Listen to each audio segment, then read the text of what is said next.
cannot name the pub, the street, the town, or even the county where the meeting with the Supergrass takes place.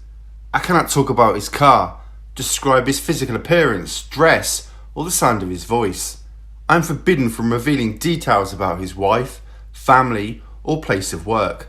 All I am allowed to say is that the man I am talking to was once an Essex-based petty criminal called Darren Nichols, and that today, more than 20 years ago, after joining the witness protection programme, he is still struggling to come to terms with his new identity.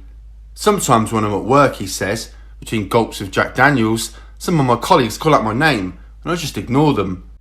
It takes a while before it clicks that it's me they want to talk to. Getting used to a new name is the hardest thing in the world. The villain, formerly known as Darren Nichols, ceased to exist in spring 1996 after agreeing to break the ultimate criminal code, the unwritten law that you never grass on your mates.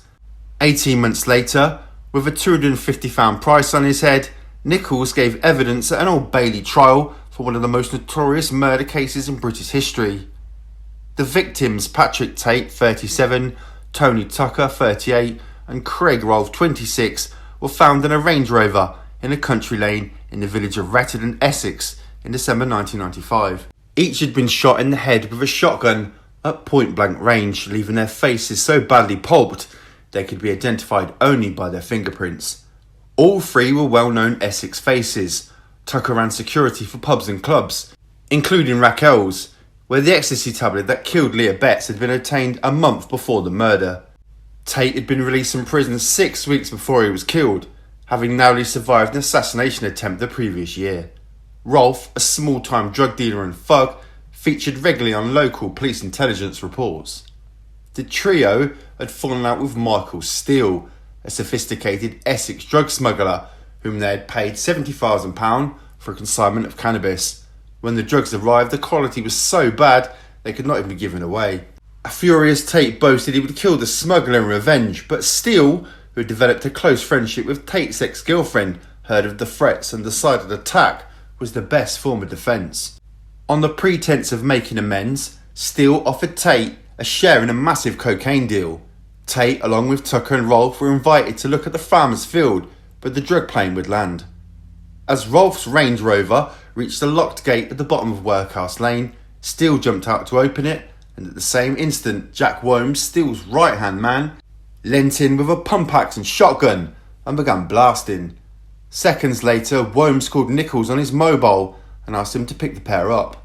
It was only when they climbed into the back of his car, splattered in blood, he realised what had happened. I think I knew all along they were going to do it. 6 weeks before the murder, Steele had asked me to get him a gun. He said Jack had a couple, but they didn't want to use them. I asked a few people, but didn't come up with anything. Then as soon as it happened, I said to myself, "You stupid bastard, that was fucking obvious." I know if I hadn't turned up that evening, it would probably not have happened. I suppose I just didn't want to believe they were capable of that. Nichols had met Steele, Worms and Tate a few years earlier while serving a prison sentence for distributing counterfeit currency. On his release, he joined Steele's smuggling organisation, making trips to Amsterdam and purchasing hundreds of kilograms of cannabis, which he drove to the Belgian coast. From there, he would meet up with Steele's speedboat. The drugs would be whisked across the channel and landed on the Essex coast. After the murder, Nichols stopped smuggling to distance himself from Steele and Worms, but fearing he was an accessory to the killings, felt he had to continue selling drugs on Steele's behalf. As Worms and Steele realised Nichols was becoming a weak link, they insisted he got a bit more involved or face the consequences. A few days after a particularly nasty threat, the gang were arrested by a police and customs drug operation. Nichols was charged with murder and knew the only way out was to tell the truth. When I was given evidence in the trial, I couldn't look at them in the dock. I really felt like I was letting them down. I really liked Mick, and I thought he liked me, but in fact they were just using me, and now they hate me. Worms and Steele are both serving triple life sentences for the killings.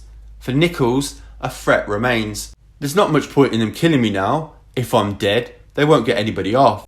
What they might try and do is scare me into saying I was lying in court, so keeping my true identity secret isn't important as ever.